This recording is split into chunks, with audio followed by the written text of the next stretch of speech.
Ce qui fait beaucoup de bruit ces temps-ci, c'est ce qui se passe sur les marchés boursiers aussi.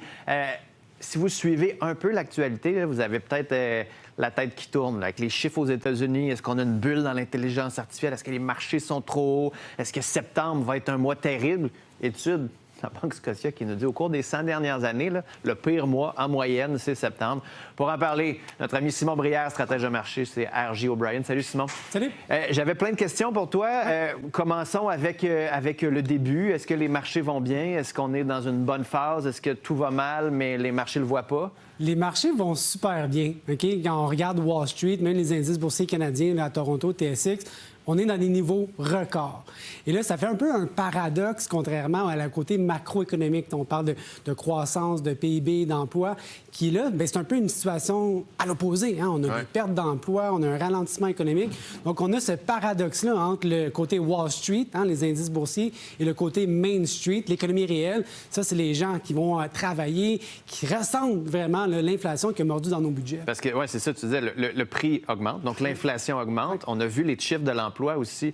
Au Canada, le taux de chômage dépasse le 7 On n'avait pas vu ça depuis avant la pandémie. Aux États-Unis aussi, le taux de chômage a monté avec les chiffres, malgré le changement à l'intérieur de l'administration sur les chiffres de l'emploi. Est-ce que ça, inévitablement, les gens des marchés boursiers vont le prendre en considération ou les riches ont tellement d'argent aujourd'hui qu'ils sont capables de... Bon, regarde, on va changer le mois de septembre. Oui. C'est vrai, c'est inquiétant ou c'est en septembre qu'on réalise ce qui se passe? C'est une moyenne, OK? Donc, si on regarde les indices boursiers le mois de septembre, si je fais l'analyse depuis, je pense, 1928, souvent, il y a quelque chose qui se passe en septembre. C'est la rentrée, l'été est fini, on commence à revenir un peu plus au travail, sur la planche à dessin, puis on se rend compte des fois que c'est un moment qui rime souvent avec une sorte de prise de profit, de réallocation sur l'échiquier de Wall Street. Et ça fait en sorte que ça crée une sorte de prophétie autoréalisatrice. On se dit, septembre, c'est toujours moins bon, fait que peut-être mettre ça dans mon réallocation d'actifs. Mais généralement, faire attention avec les moyennes, parce que généralement, on va avoir une croissance de ces indices-là de 1 à 2 peut-être par mois. Mais c'est vrai que quand on accumule des moins 5, moins 6, moins 8, moins 10 bien, ça vient un peu jouer dans la moyenne. Mais généralement, les indices boursiers, sur une longue période, augmentent. Et généralement de 7-8 par année. Donc, oui, c'est peut-être je dirais que c'est plus un fait divers que réellement, là, faites attention. Il n'y a pas un apocalypse, là.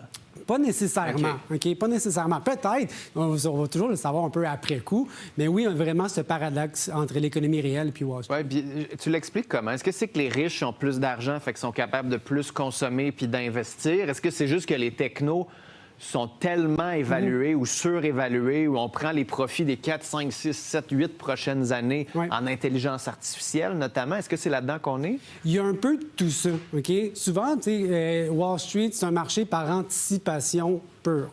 C'est-à-dire qu'on va regarder devant, dans le temps. C'est pas juste aujourd'hui.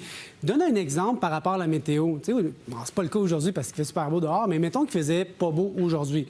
Grosse averse, mais en fin de semaine, il annonce beau. Est-ce que tu cancelles ton barbecue de samedi parce qu'il ne fait pas beau aujourd'hui le lundi? Ouais. Fait que les indices boursiers, c'est vraiment ça. C'est le futur. C'est un marché par anticipation pure. Peu importe où est-ce que mes deux bottines sont aujourd'hui. Dans le fond, ils disent, ça vaut peut-être pas 10 aujourd'hui, ça vaut juste 5, mais dans 2 ans, ça va peut-être valoir 15.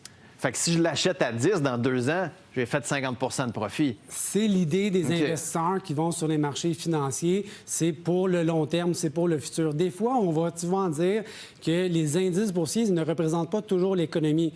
Ce qu'il va falloir faire, c'est se rendre jusqu'à ce niveau, cette sorte d'Eldorado. Et si jamais on ne se rend pas, c'est là qu'il va y avoir justement cette fracture-là avec une récession peut-être, on ne le sait pas. Peut-être. Ça, on va peut-être le voir aussi, parce qu'on voit les dépenses, des fois, de ménage qui vont baisser parce que les gens en arrachent, là, à moins que ça soit des super riches qui investissent dans l'intelligence artificielle. Est-ce qu'on a une bulle de l'intelligence artificielle? Est-ce qu'on est proche de là? Est-ce que tous les symptômes sont là? Puis si elle éclate, à quel point ça fait mal? Bien, si on a une bulle, on va le savoir après coup. C'est comme une question. On peut pas le savoir en amont, ça? C'est très difficile, c'est impossible de prévoir le futur, mais c'est sûr que les ingrédients sont réunis. Si je fais un cocktail, les ingrédients sont là, la volatilité est là. Il n'y a jamais eu autant de ménages américains qui sont investis dans les indices boursiers. Donc, il y a un sentiment d'exceptionnalisme, on a un sentiment de puissance, d'exubérance, un sentiment d'invulnérabilité. À chaque fois qu'on pense que les indices boursiers vont s'effondrer, On en a eu plusieurs, là, les Là, analyses. avec tout ce que Trump a fait, on a l'impression qu'on a comme digéré tout ça, qu'on est un peu dans l'optimisme et que la réalité va frapper, ou peut-être pas. Et malgré tout, les indices boursiers ont fait une augmentation de 30 depuis le printemps dans ce côté très chaotique et on est à des niveaux records. Donc ça, c'est un peu...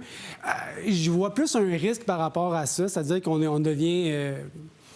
on prend trop de risques. On devient... on a un sentiment d'invulnérabilité en se disant « Ah, c'est pas grave, ça va toujours fonctionner pour le mieux. » Et finalement, on prend des risques qui sont un petit peu au-delà de ce qu'on devrait faire. Donc, j'aurais un petit peu de prudence. Les indices boursiers sont à des hauts niveaux. Et là, il faut quand même que les entreprises réalisent ces profits-là parce que la bourse, elle, les a déjà discomptés. Les anticiper. Donc, c'est pour ça que c'est très important et surtout très intéressant de te parler. Simon Brière, à très bientôt. À bientôt. Salut.